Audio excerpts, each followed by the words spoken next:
जय हिंद। स्वागत है आप सभी का अध्ययन क्लासेस में। तो आज यह हिंदी का प्रैक्टिस सेट होने वाला है और यहाँ पर मैं आपकी 120 प्लस नंबर्स की तैयारी सीटेट की करवा रहा हूँ। और दोस्तों ये काफ़ी इंपॉर्टेंट प्रैक्टिस सेट आप लोगों के लिए होने वाला है, क्योंकि इस प्रैक्टिस सेट में मैंने टोटल 30 क्वेश्चंस यहाँ पर शामिल किए हैं। पहले के जो 15 क्वेश्चन हैं शुरुआत के, वो यहाँ पर हिंदी पेडागोजी के होने वाले हैं, और जो लास्ट के 15 क्वेश्चन हैं वो गद्य और पद्य के होने वाले हैं। जैसा कि आपके सीटेट एग्जाम में आते हैं क्वेश्चंस, तो बने रहिए वीडियो में लास्ट तक। और अगर आप चैनल पर नए हैं तो इसको सब्सक्राइब कर लीजिए। अब पहला क्वेश्चन है कि प्राथमिक स्तर पर बच्चों की भाषाई क्षमता का विकास करने का यहाँ पर अर्थ है। क्या अर्थ है? कि भाषिक नियमों पर अधिकार। बी ऑप्शन है कि भाषिक संरचनाओं पर अधिकार। सी ऑप्शन है कि भाषा प्रयोग की कुशलता पर अधिकार, या फिर भाषा अनुकरण की कुशलता पर अधिकार। तो यहाँ पर अगर आप प्राथमिक स्तर पर बच्चों की भाषाई क्षमताओं का विकास कर रहे हैं तो वहाँ पर आप क्या करेंगे कि भाषा प्रयोग की कुशलता पर अधिकार यहाँ पर करेंगे। तो इसलिए यहाँ पर सी ऑप्शन करेक्ट हो जाएगा, क्योंकि यहाँ पर जब बच्चों में भाषा कुशलता पर अधिकार आ जाएगा तभी उनकी भाषाई क्षमताओं का विकास होगा। इसलिए यहाँ पर सी ऑप्शन करेक्ट हो जाएगा। अब सेकेंड नंबर क्वेश्चन देख लेते हैं कि व्याकरण शिक्षण की आगमन विधि की विशेषता यहाँ पर क्या है। तो पहले उदाहरण प्रस्तुत करना। बी ऑप्शन है कि पहले नियम बताना। सी ऑप्शन है कि पहले नियम का विश्लेषण करना। और डी ऑप्शन है कि पहले मनोरंजन गतिविधियां यहाँ पर करना। तो यहाँ पर क्या हो जाएगा, जो आगमन विधि है, आगमन विधि आपको याद रखनी है कि पहले उदाहरण होते हैं। पहले यहाँ पर आपको उदाहरण बताना होता है और उसके बाद में आप वो चैप्टर प्रस्तुत करते हैं। तो यहाँ पर क्या हो जाएगा, ए ऑप्शन हो जाएगा। लेकिन यहाँ पर दूसरी जो होती है शिक्षण विधि, वो निगमन विधि होती है। निगमन विधि अगर आ जाए आपके एग्जाम में तो आपको याद रखना है कि निगमन विधि में यहाँ पर आपको चैप्टर मतलब थ्योरी पहले करानी होती है, बाद में आप उदाहरण यहाँ पर देते हैं। तो ये आपको याद रखना है कि आगमन विधि में उदाहरण आपको पहले देना होगा। जैसे अगर आप एडिशन सिखा रहे हैं बच्चों को तो वहाँ पर आप एग्जाम्पल स्टोरी के जरिए आप वहाँ पर एग्जाम्पल देंगे कि 3 जैसे पेन हैं, उसमें 2 पेन और यहाँ पर ऐड कर लिए गए तो क्या हो जाता है। तो यहाँ पर सबसे पहले आप उदाहरण देंगे, उसके बाद में यहाँ पर क्या करेंगे, आप उसकी थ्योरी पोर्शन में जाएंगे। तो आपको याद रखना। लेकिन निगमन विधि में क्या होता है कि पहले आप डायरेक्ट 3 + 2 जोड़ना यहाँ पर सिखाएंगे, उसके बाद में आप यहाँ पेन और 2 पेन और ऐड कर दिए गए, ये आप उदाहरण बताएंगे। तो उम्मीद है आपको ये वाला क्लियर हो गया होगा क्वेश्चन। चलिए अब देख लेते हैं थर्ड क्वेश्चन क्या है। थर्ड क्वेश्चन है कि किसी भी भाषा पर अधिकार प्राप्त करने के लिए सबसे यहाँ पर महत्वपूर्ण क्या है। तो यहाँ पर आपको ये बताना है कि भाषा पर अगर आपको अधिकार प्राप्त करना है तो उसमें सबसे महत्वपूर्ण क्या है कि उसे भाषा का व्याकरण जानना चाहिए, बच्चे को शब्दों के अर्थ जानने चाहिए, या फिर उसे भाषा की वाक्य संरचना जानना चाहिए, या फिर बच्चे को भाषा का अधिक से अधिक यहाँ पर प्रयोग कराना चाहिए आपको। तो क्या हो जाएगा, यहाँ पर भाषा का अधिक से अधिक यहाँ पर प्रयोग कराना चाहिए, क्योंकि जब बच्चा ज़्यादा से ज़्यादा यहाँ पर प्रयोग करेगा भाषा का तभी तो वो अपने अधिकार भाषा पर अधिकार प्राप्त कर पाएगा। तो यहाँ से डी ऑप्शन करेक्ट हो जाएगा। उम्मीद है आपको ये सारे क्वेश्चन समझ में आ रहे होंगे। और अगर आपको ये वीडियो अच्छा लग रहा है तो वीडियो को लाइक कर दीजिए, और अगर चैनल पर नए हैं तो इसको सब्सक्राइब कर दीजिए, क्योंकि यहाँ पर मैं आपकी सीटेट की पूरी तैयारी करवा रहा हूँ। चाहे ईवीएस हो, हिंदी हो, मैथ हो, सीडीपी हो, सारे यहाँ पर मैं प्रैक्टिस सेट लेकर के आ रहा हूँ। तो चलिए अब देख लेते हैं 4 नंबर क्वेश्चन। 4 नंबर क्वेश्चन है कि समावेशी कक्षा में बच्चों की आवश्यकताओं को पूरा करने में भाषा शिक्षक के रूप में आपकी क्या जिम्मेदारी नहीं है। यहाँ पर पूछा गया है कि अगर आप समावेशी आपकी कक्षा है और बच्चों की आवश्यकता आप पूरा कर रहे हैं, वहाँ पर आप एक भाषा शिक्षक हैं, तो वहाँ पर आपकी क्या जिम्मेदारी नहीं होगी। यहाँ पर नहीं पूछा है, आपको ये टिक कर लेना है कि नहीं पूछा है। अब ए ऑप्शन देख लेते हैं कि विभिन्न आवश्यकताओं वाले बच्चों के लिए उपलब्ध संसाधनों की खोज करना। तो ये तो आपकी जिम्मेदारी होना चाहिए, तो इसलिए क्या होगा, ये गलत हो जाएगा क्योंकि यहाँ नहीं पूछा है। बी देख लेते हैं कि बच्चों की भाषा संबंधी क्षमताओं की पहचान करना यहाँ पर, तो ये भी नहीं होगा, ये भी आपका जिम्मेदारी होना चाहिए। सी ऑप्शन है यहाँ पर कि बच्चों को विभिन्न प्रकार की दृश्य श्रव्य सामग्री उपलब्ध कराना, ये भी आपकी जिम्मेदारी होनी चाहिए, तो ये भी गलत हो जाएगा। तो यहाँ पर डी ऑप्शन ही करेक्ट हो जाएगा, क्योंकि बच्चों का आकलन करते समय अति उदार बनाना या फिर बनना।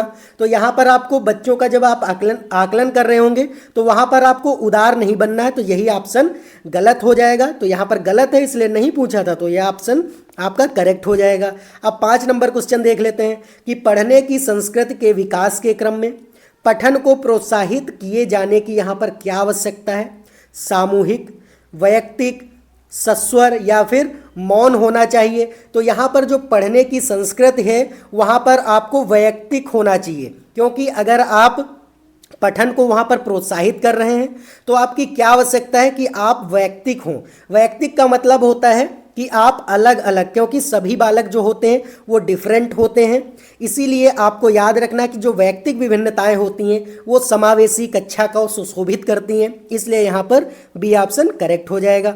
अब 6 नंबर क्वेश्चन देख लेते हैं। 6 नंबर क्वेश्चन है कि भाषा की पाठ्य पुस्तक में सबसे महत्वपूर्ण पक्ष क्या है। अगर एक भाषा की पाठ्य पुस्तक है तो वहाँ पर आपकी क्या होना चाहिए महत्वपूर्ण पक्ष। तो ए ऑप्शन है कि कागज की गुणवत्ता होनी चाहिए उस बुक की, या फिर आकर्षक चित्र उसमें बने होने चाहिए, पाठों का उद्देश्यपूर्ण यहाँ पर चयन होना चाहिए, या अभ्यासों की बहुलता होनी चाहिए। तो पाठों का यहाँ पर उद्देश्यपूर्ण चयन होना चाहिए, क्योंकि कौन सा चैप्टर किस क्लास में रखना है, कैसे बच्चे भाषा को आसानी से सीख पाएंगे, यही सारी चीज़ें उसमें होनी चाहिए। तो इसलिए सी ऑप्शन यहाँ पर करेक्ट हो जाएगा। अब 7 नंबर क्वेश्चन देख लेते हैं। 7 नंबर क्वेश्चन है कि समग्र भाषा पद्धति पर आधारित कक्षा कौन सी कक्षा होगी कि सभी भाषाओं को सीखने पर बल देती है। बी ऑप्शन है कि गतिविधियों के आयोजन पर बल देती है। सी ऑप्शन है कि बच्चों के भाषाई विकास की स्पष्ट समझ पर बल देती है, या फिर बाल साहित्य को पढ़कर सुनाने पर यहाँ पर बल देती है। तो यहाँ पर बच्चों की भाषाई विकास को स्पष्ट समझ पर यहाँ पर बल देती है, क्योंकि जब बच्चे यहाँ पर उनका भाषाई विकास होगा और उनकी स्पष्ट समझ होगी तभी यहाँ पर समग्र भाषा जो है वो उनमें पनपेगी, इसलिए सी ऑप्शन करेक्ट हो जाएगा। अब 8 नंबर क्वेश्चन देख लेते हैं कि विद्यालय के बाहर का जीवन और यहाँ प्राप्त ज्ञान एवं अनुभव भाषा सीखने के लिए आवश्यक प्रेरणा देते हैं, क्योंकि यहाँ पर विद्यालय के बाहर का जीवन और वहाँ पर जो ज्ञान उनको अनुभव मिलता है वो भाषा सीखने में क्या प्रेरणा देते हैं। तो ए ऑप्शन है कि इससे व्याकरण के नियमों की जानकारी प्राप्त होती है। बी ऑप्शन है कि मानक वर्तनी का सम्यक ज्ञान मिलता है। सी ऑप्शन है कि लेखन की विभिन्न शैलियों का परिचय यहाँ पर मिलता है, या फिर समृद्ध भाषिक यहाँ पर आपको परिवेश मिलता है। तो आपको याद रखना यहाँ पर समृद्ध भाषिक परिवेश मिलता है, तो डी ऑप्शन करेक्ट हो जाएगा। क्योंकि यहाँ पर जो विद्यालय के बाहरी जीवन होता है वहाँ पर समृद्ध जब भाषिक परिवेश मिल जाएगा तो बच्चे आसानी से भाषा को सीख पाएंगे, इसलिए डी ऑप्शन यहाँ पर करेक्ट हो जाएगा। अब 9 नंबर क्वेश्चन है कि पहली कक्षा में प्रवेश लेने से पहले आमतौर पर बच्चे क्या होते हैं।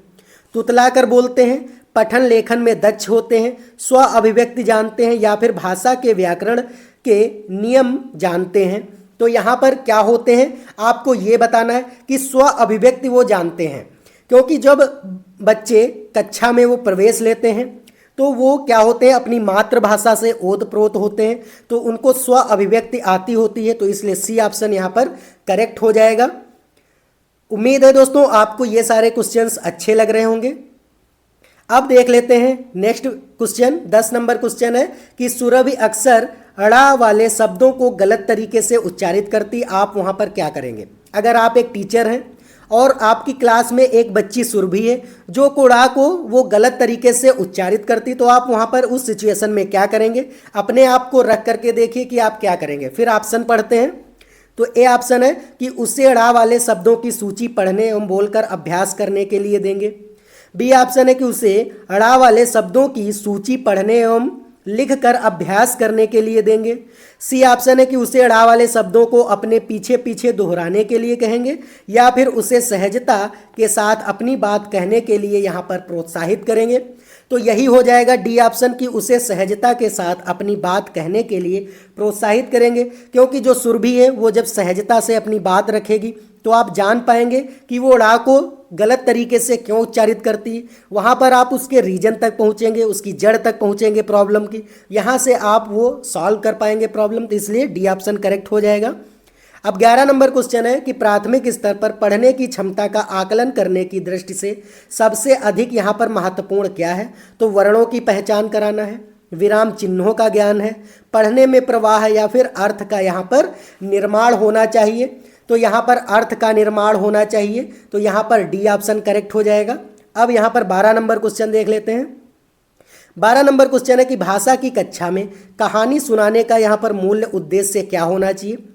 अगर आप भाषा की कक्षा में कहानी सुना रहे हैं तो आपका क्या उद्देश्य होना चाहिए। बच्चों का मनोरंजन करना चाहिए, आपको उसका उद्देश्य होना चाहिए। बी ऑप्शन है कि बच्चों की कल्पना शक्ति का विकास आपको करना चाहिए, बच्चों में सुनकर दोहराने की आदत का आपको विकास करना चाहिए, या फिर बच्चों को अनुशासन में यहाँ पर रखना चाहिए। तो बच्चों की कल्पना शक्ति का विकास करना चाहिए, क्योंकि जब आप वहाँ पर कहानी सुना रहे होंगे तो बच्चे क्या होंगे कि वहाँ पर कल्पनाशील होंगे, वो उस स्टोरी को वहाँ पर सुनेंगे और समझेंगे और सोचेंगे वहाँ पर कि वो कैसे होगा। जैसे अगर आप शेर और यहाँ पर चूहे की कहानी सुना रहे होंगे तो वहाँ पर वो सोचेंगे कि शेर का चित्र कैसे होता है, चूहे का क्या होता है। तो यहाँ पर वो कल्पना शक्ति का उनका विकास होगा, यही आपका मूल उद्देश्य होना चाहिए, इसलिए यहाँ पर बी ऑप्शन करेक्ट हो जाएगा।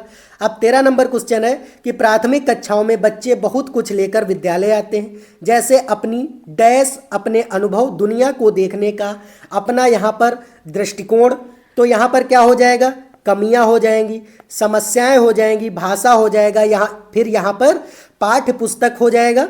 तो आपको यहाँ पर याद रखना है कि जो बच्चे होते हैं वो क्या लेकर के यहाँ पर आते हैं अनुभव अपने दुनिया में देखने के लिए। तो यहाँ पर आपको याद रखना है कि वो भाषा लेकर के आते हैं, इसलिए जैसे अपनी भाषा, यहाँ पर भाषा हम भर देंगे इस खाली जगह में, भाषा अपने अनुभव, भाषा और अपने अनुभव दुनिया को देखने के अपना एक दृष्टिकोण लेकर के आते हैं, इसलिए सी ऑप्शन करेक्ट हो जाएगा। अब यहाँ पर 14 नंबर क्वेश्चन है कि बच्चों की मौखिक अभिव्यक्ति के विकास का अर्थ यह नहीं है। दोस्तों यहाँ पर अगर बच्चों की मौखिक अभिव्यक्ति आप कर रहे हैं, उसका विकास कर रहे हैं, तो क्या अर्थ नहीं होना चाहिए। यहाँ पर ए ऑप्शन है कि बातचीत में सक्रिय भागीदारिता का निर्वाह करना चाहिए, वाद विवाद में बेझिझक होकर बोलना चाहिए, कहानी सुनकर शब्दशः दोहराना चाहिए, या फिर अपनी कल्पनाओं को मौखिक यहाँ पर अभिव्यक्ति करानी चाहिए। तो यहाँ पर कहानी सुनकर शब्दशः दोहराना चाहिए, यही नहीं होना चाहिए, क्योंकि अगर वो सेम दोहराएंगे तो वो कुछ सीख नहीं पाएंगे बच्चे यहाँ पर, इसलिए सी ऑप्शन करेक्ट हो जाएगा, क्योंकि यहाँ नहीं पूछा था। तो निगेटिव ऑप्शन हमारा सी ही है, तो यहाँ पर सी ऑप्शन करेक्ट हो जाएगा। 15 नंबर और ये हिंदी पेडागोजी का ये लास्ट क्वेश्चन है, इसके बाद आपके ये गद्यांश और पद्यांश के क्वेश्चन होंगे। देख लेते हैं ये 15 नंबर क्वेश्चन कि भाषा की कक्षा में यह जरूरी है कि, भाषा की कक्षा में क्या जरूरी है कि स्वयं भाषा शिक्षक की भाषा प्रभावी हो। बी ऑप्शन है कि भाषा शिक्षक भाषा पूर्ण ज्ञाता हो, या फिर भाषा शिक्षक बच्चों की उच्चारणता शुद्धता पर विशेष ध्यान देता हो, या फिर भाषा शिक्षक बच्चों की वर्तनी को बहुत कठोरता से यहाँ पर लेता हो। तो यहाँ पर स्वयं भाषा जो है शिक्षक की भाषा यहाँ पर प्रभावी होनी चाहिए, क्योंकि अगर शिक्षक की भाषा प्रभावी होगी तभी वो अच्छी तरीके से बच्चों को यहाँ पर भाषा सिखा पाएगा। तो इसलिए ए ऑप्शन यहाँ पर करेक्ट हो जाएगा। अब देख लेते हैं ये लास्ट क्वेश्चन था। अब यहाँ पर गद्यांश आपका है, तो पहले हम गद्यांश पढ़ेंगे, उसके बाद में यहाँ पर इनके क्वेश्चंस हैं उनको हम यहाँ पर करने वाले हैं। तो चलिए सबसे पहले यहाँ पर हम गद्यांश देख लेते हैं। तो गद्यांश दोस्तों यहाँ पर क्या है, तो गद्यांश है कि स्थूल एवं बाह्य पदार्थ सूक्ष्म एवं मानसिक पदार्थों एवं भावों की अपेक्षा अधिक महत्व के विषय नहीं है। जो व्यक्ति रचनात्मक कार्य करने में समर्थ है उसे भौतिक स्थूल लाभ अथवा प्रलोभन ना तो लुभाते हैं और ना ही प्रोत्साहित करते हैं। विश्व में विचारक 10 में से एक ही व्यक्ति होता है, उसमें भौतिक महत्वाकांक्षाएं अत्यल्प होती हैं, मतलब बहुत कम होती हैं, यहाँ पर इसका मतलब है। नेक्स्ट है कि पूंजी का रचयिता कार्ल मार्क्स जीवन भर निर्धनता से यहाँ पर जूझता रहा। जो पूंजी का यहाँ पर रचयिता था कार्ल मार्क्स, वो जीवन भर निर्धनता से यहाँ पर जूझता रहा। राज्य अधिकारियों ने सुकरात को मरवा डाला, पर वह जीवन के अंतिम क्षणों में भी शांत था, क्योंकि वह अपने जीवन के लक्ष्य का भली भांति निर्वाह कर चुका था।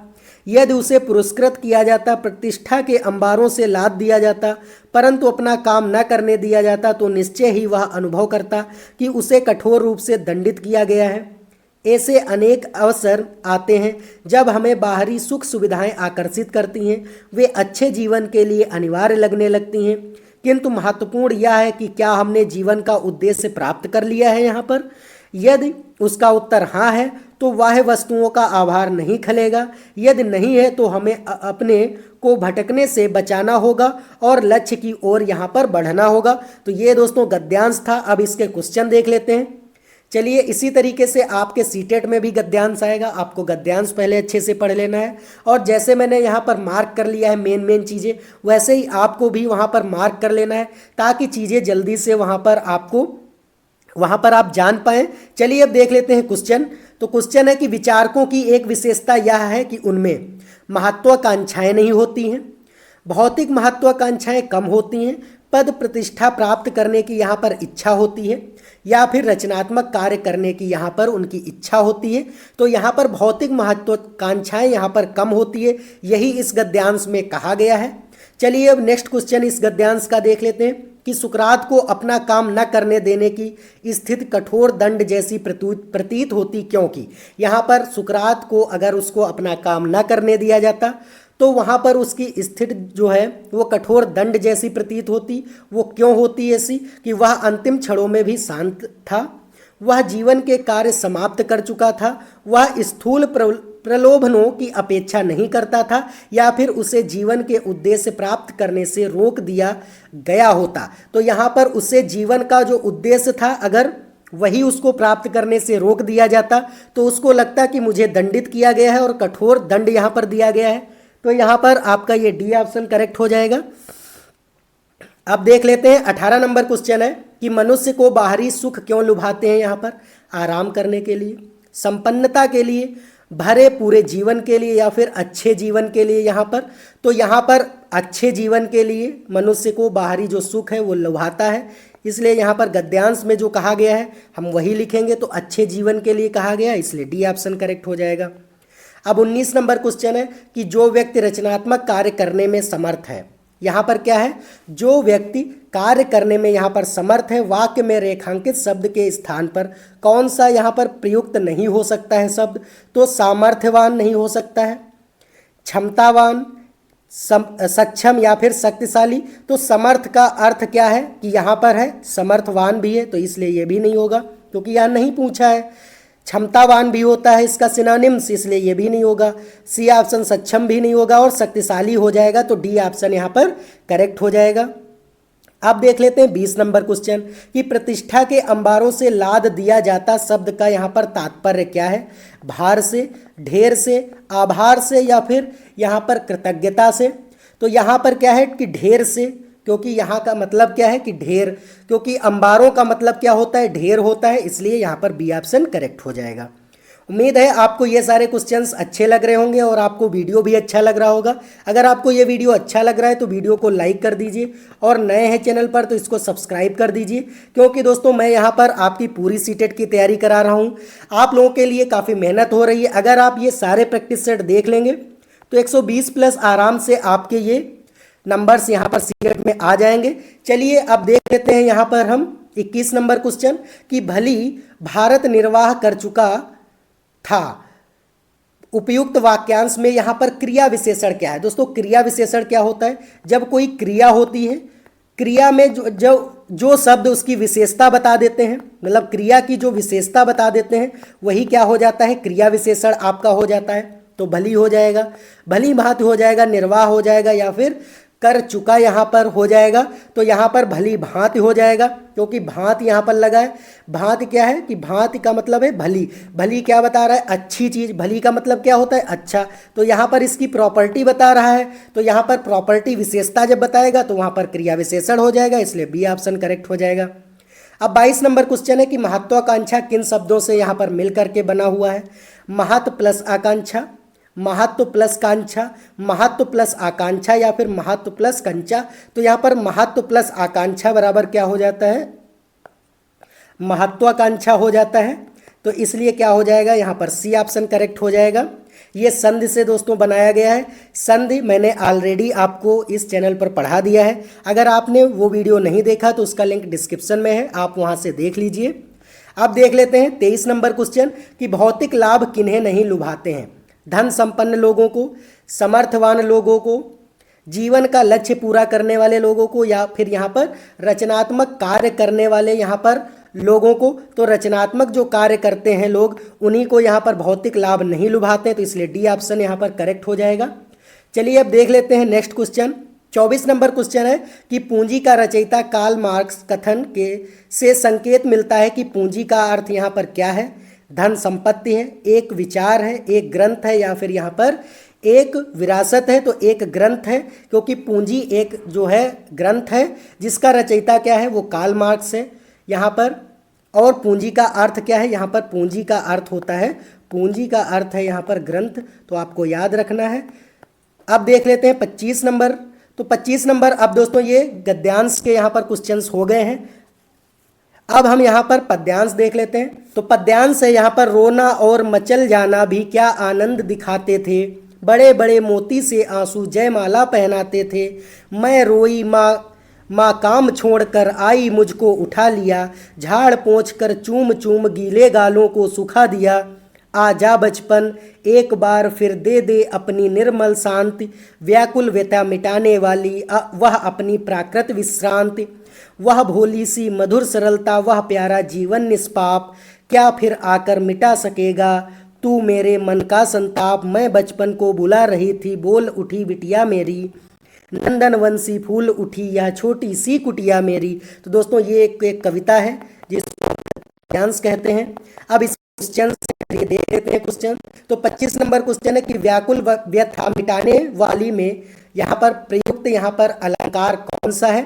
तो आपको यहाँ पर अलंकार बताना है कौन सा है। व्याकुल है, व्या यहाँ पर आ रहा, जब एक ही वर्ण बार बार रिपीट होता है, बार बार उसकी आवृत्ति होती है, तो वहाँ पर मैंने बताया है आपको कि अनुप्रास अलंकार होता है। तो यहाँ पर क्या अलंकार हो जाएगा, अनुप्रास, इसलिए डी ऑप्शन करेक्ट हो जाएगा। अब 26 नंबर क्वेश्चन है कि बचपन शब्द है, संज्ञा है, विशेषण है, क्रिया विशेषण है, या फिर यहाँ पर सर्वनाम है। तो यहाँ पर संज्ञा ही है, क्योंकि बचपन जो है ये कैसी संज्ञा है, तो अब्स्ट्रैक्ट नाउन है। यहाँ पर भाववाचक, जिसको हम संज्ञा कहते हैं, भाववाचक। दोस्तों भाववाचक संज्ञाएं वे होती हैं जो हमें दिखाई नहीं पड़ती, हम केवल क्या करते हैं, महसूस करते हैं, मतलब फील करते हैं। संज्ञा दोस्तों कितने प्रकार की होती हैं, तो यहाँ पर संज्ञा 5 प्रकार की होती है। व्यक्तिवाचक संज्ञा पहले नंबर पर, फिर दूसरे नंबर पर जातिवाचक संज्ञा, फिर क्या आ जाती, द्रव्यवाचक संज्ञा आ जाती है, फिर यहाँ पर आ जाती भाववाचक संज्ञा, और फिर आ जाती समूहवाचक संज्ञा। तो ये 5 दोस्तों यहाँ पर संज्ञा के भेद होते हैं, आपको याद रखना है। अब दोस्तों 27 नंबर क्वेश्चन है कि नंदन वंशी फूल उठी या छोटी सी कुटिया मेरी। यहाँ इसका भाव क्या है, छोटी कुटिया बड़ी हो गई, कुटिया सुंदर हो गई, कुटिया में आनंद उमड़ पड़ा, या फिर यहाँ पर कुटिया में शांति छा गई। तो यहाँ पर कुटिया में आनंद उमड़ पड़ा, इसलिए सी ऑप्शन करेक्ट हो जाएगा। अब 28 नंबर क्वेश्चन है कि मिटा सकेगा तू मेरे मन का संताप। उक्त पंक्ति में तू किसे कहा गया है। यहाँ पर तू किसे कहा गया है, बच्चों को कहा गया, बचपन को, कवि को, या फिर पाठक को। तो यहाँ पर बचपन को कहा गया है, क्योंकि इसमें कहा गया है कि मिटा सकेगा तू मेरे मन का संताप, तो बचपन को ही कहा गया है, क्योंकि जो बचपन होता है वो एकदम प्योर होता है, और सारे जो यहाँ पर टेंशन्स होती हैं उनको ये नहीं रखता है, इसलिए यहाँ पर बी ऑप्शन करेक्ट हो जाएगा। अब 29 नंबर क्वेश्चन है कि कवित्री अपने बचपन को क्यों बुलाना चाहती है, अपनी माँ की याद में, अपनी बिटिया की याद में, बचपन के आनंद की याद में, या फिर बचपन के खेलों की यहाँ पर याद में। तो यहाँ पर बचपन की आनंद की याद में, इसलिए सी ऑप्शन यहाँ पर करेक्ट हो जाएगा। अब देख लेते हैं लास्ट क्वेश्चन है 30 नंबर क्वेश्चन इस प्रैक्टिस सेट का। और दोस्तों अगर आपको ये वीडियो अच्छा लगा है तो वीडियो को लाइक कर दीजिए, और अगर नए हैं चैनल पर तो सब्सक्राइब कर दीजिए। चलिए अब लास्ट क्वेश्चन देख लेते हैं प्रैक्टिस सेट का कि बच्चों की आंखों से निकलते आंसुओं को देखकर क्या अनुभूति होती, कष्ट की, सुख की, विजय की, या फिर यहाँ पर प्यार की। तो प्यार की अनुभूति होती है। तो ये दोस्तों 30 क्वेश्चंस थे इस प्रैक्टिस सेट के। उम्मीद है आपको सारे क्वेश्चंस समझ में आए होंगे। अगर आपको कोई भी इस प्रैक्टिस सेट से डाउट है तो कमेंट जरूर करिएगा, वहाँ पर मैं आपको आंसर करने की, वहाँ पर समझाने की कोशिश करूँगा। तो चलिए आज के लिए इतना ही, अब मिलते हैं नेक्स्ट वीडियो में नई जानकारी के साथ। तब तक के लिए जय हिंद, जय भारत।